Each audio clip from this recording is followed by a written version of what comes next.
അങ്ങനെ കാറ് വന്ന് ലക്ഷ്മിയും കൊണ്ടുപോയി. ബിഗ് ബോസ് ഹൗസിൽ നിന്നും ലക്ഷ്മി എവിക്റ്റഡ് ആയിരിക്കുകയാണ്.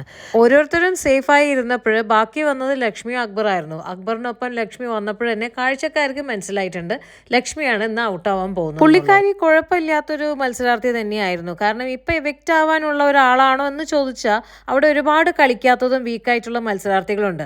അവർ നിൽക്കെ ലക്ഷ്മി പോയതെന്ന് വെച്ചാൽ ഒരു അൺഫെയർ ആയിട്ട് തന്നെയാണ് തോന്നുന്നത്. ലക്ഷ്മിയുടെ ഒരു ഗെയിം പാറ്റേൺ എങ്ങനെയായിരുന്നു എന്ന് വെച്ചാൽ തുടക്കത്തിൽ കുറച്ച് കോൺട്രവേഴ്സി ഒക്കെ ഉണ്ടാക്കാൻ നോക്കി.